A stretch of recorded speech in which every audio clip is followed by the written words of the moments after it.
नमस्कार मैत्रिणींनो. आपण आज पाटोड्यांची मसाल्याची भाजी बनवणार आहे. सारवाली. तर आपण त्याच्यासाठी साहित्य समजून घ्या तुम्ही काय काय टाकणार आहे मी. तर हे मी कांदे तळून घेतलेले आहेत, म्हणजे असे काळे करून घेतले थोडेसे मसाला बनवायला. टमाटा, कांदा तेलात टाकून अशा पद्धतीने अशा रंगाने परतवून घेतले मी छान त्यांना. नंतर लसूण, आणि आता हे मिक्सरला याची पेस्ट करणार मी थोडंसं पाणी टाकून. तर आणि या लाल मिरच्या पण मी असं तेलातून टाकून पटकन काढून घेतल्या आहेत, म्हणजे तळून घेतल्या आहेत त्या, किंवा भाजल्या तव्यावर तरी चालतं हे आणि हे असं. तर मी तेल टाकून तळून घेतले त्यांना. तर 1 चमचा चटणी आहे, पाऊण चमचा आहे ती, कारण मसाला टाकणार आहे ना आपण, मग ते तिखट होऊन जाते भाजी, त्यानुसार मग चटणीचं प्रमाण बघायचं. तर हा मसाला आहे, नाही चटणी आहे ही, आणि मसाला आहे 1 चमचा मसाला टाकणार आहे. आणि धने जिरं कूट आहे, धन्याचं कूट आहे 1 चमचा, आणि पाव चमचा हळद. एवढ्या वस्तू लागणार आहे आपल्याला. आणि हे वाटण बनवलंय मी, खोबरं, लसूण, कोथिंबीर असं एकत्र करून मी हे दळून घेतलेले बारीक. अशा पद्धतीने बारीक दळलंय मी ते, कोरडं दळलंय, बिना पाणी टाकायचं. हे वाटण आपण भाजीला वापरणार आहे. नंतर हे पाटोडींचं पीठ भिजायचं आहे आपल्याला. तर याच्यासाठी मी मीठ, चटणी, थोडस जिऱ्याची पूड, हळद, थोडासा पाव चमचा मसाला, आणि थोडासा हिंग, आणि ही कोथिंबीर आणखी थोडी जास्त तरी टाकली तरी चालते, आणखी छान लागतं मग ते. आणि याला मग थोडस तेल टाकायचं अजून, पोह्यांचा 1-2 चमचे पोह्यांचे एवढं तेल टाकून द्यायचं. तर हे असं मिक्स करून घ्यायचं चांगलं एकत्र.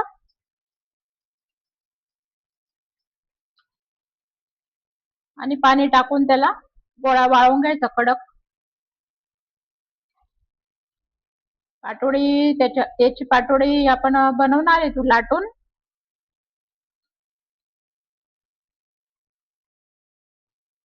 असं पाणी टाकून त्याला भिजवून घ्यायचं, थोडं थोडं पाणी टाकायचं. तुम्हाला जेवढ्या पाटोड्या लागतील त्यानुसार पीठ कमी जास्त करून घ्यायचं. साधारण 1 पोळीच्या आकारचं पीठ घेतलेलं आहे ते.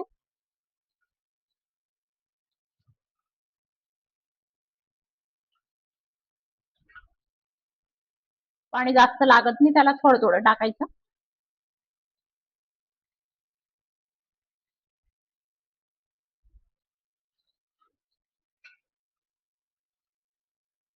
अशा पद्धतीने चांगलं असं कडक भिजवून घ्यायचं पीठ.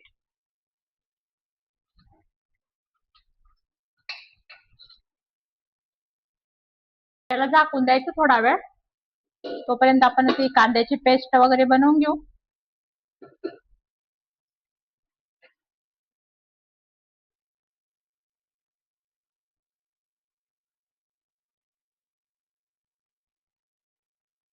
आपण हे पेस्ट दळून घेतली, पाणी टाकून बारीक दळली एकदम.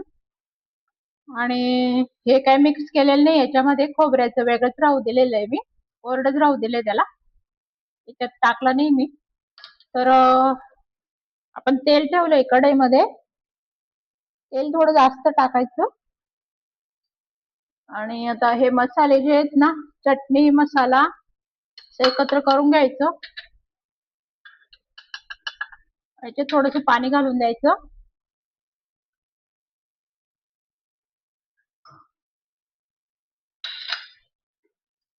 आणि तळून घ्यायचं आधी.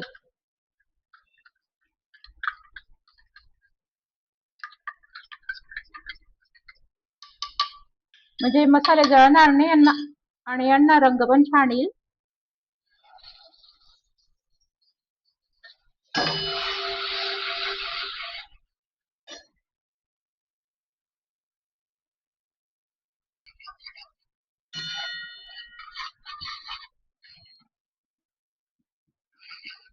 नंतर हे खोबऱ्याचं आणि लसूणचं मिश्रण आहे, ते पण तळून घ्यायचं.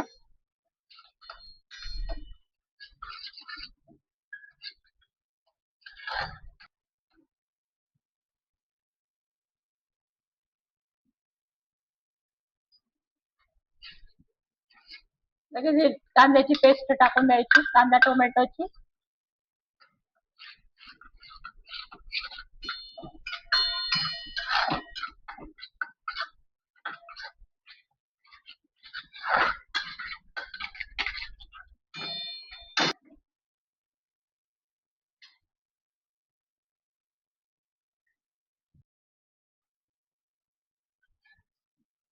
बघू शकता मैत्रिणींनो, सेपरेट तेल झालंय आता मसाल्यापासून. छान तळला गेलाय मसाला आणि मऊ पण झालाय. त्याच्यात पाणी टाकून द्यायचं. पाणी तापवलेलं आहे मी, तापलेलं पाणी टाकायचं.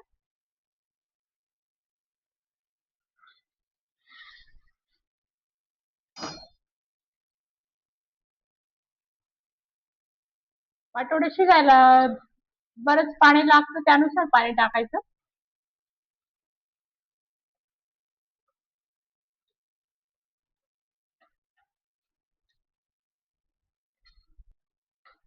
आता हे थोडं पातळ दिसतंय, पाटोड्या टाकून आणखी घट्ट होऊन जाईल भाजी. आणि हा मसाला पण उकळेल ना, आपण घट्ट होईल.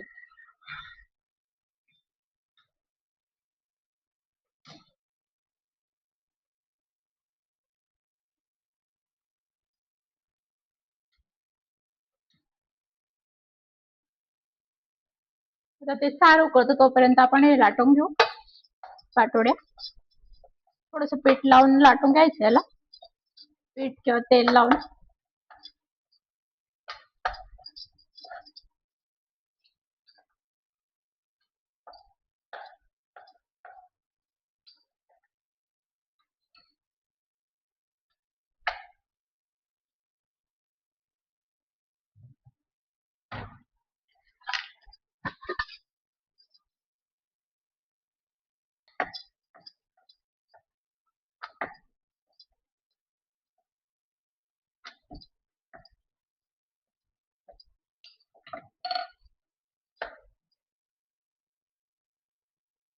एकदम बारीक पण नाही लाटायचं त्याला, मध्यम जाड ठेवायचं त्याला. आपण भाकरी करतो ना त्याप्रमाणे, त्यापेक्षा थोडस बारीक.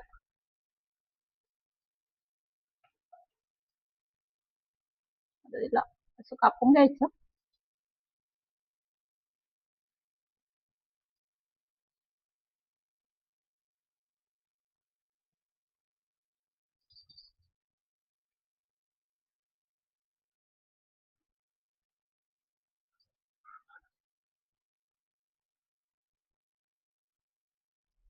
आता सार उकळल्याशिवाय टाकायचं नाही पाटोड्यात.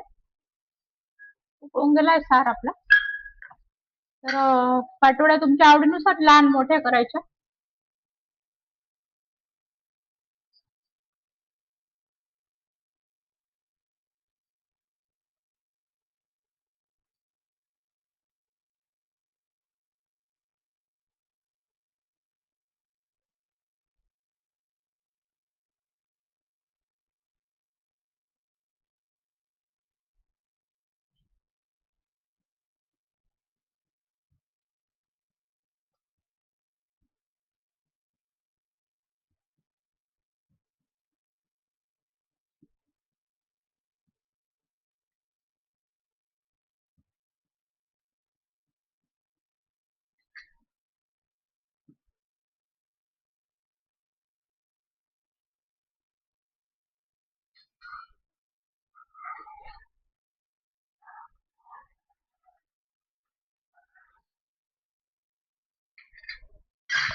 थोडं चवीनुसार मीठ टाकून द्यायचं.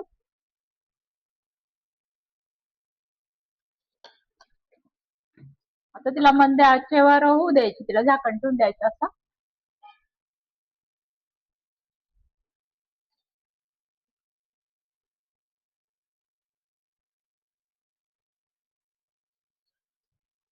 किंचित असं थोडस किंचित उघडं असलं तरी चालेल. काय वेळेस ओतू पण जाऊ शकते, ती पाटोड्यांची भाजी ओतू जाते काय वेळेस. मध्ये मध्ये चाळत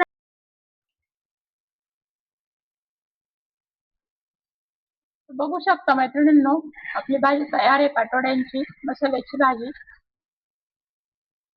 पाटोड्या पण शिजून गेलाय छान आणि छान घट्टपणा बी आलाय भाजीला.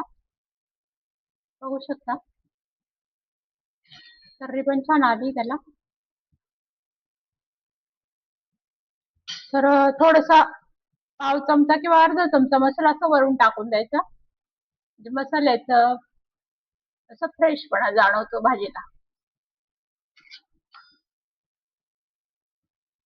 चाळून द्यायचं छान. तयार आहे आपली भाजी. आता गॅस बंद करून द्यायचा.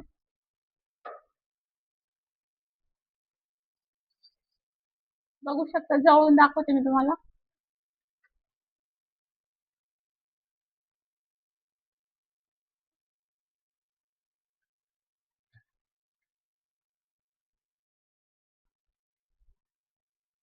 बघू शकता मैत्रिणींनो, आपली पाटोड्यांची भाजी तयार आहे. रेसिपी आवडल्यास लाईक करा, सबस्क्राईब करा. थँक्यू. भेटूया अशाच चांगल्या रेसिपी सोबत.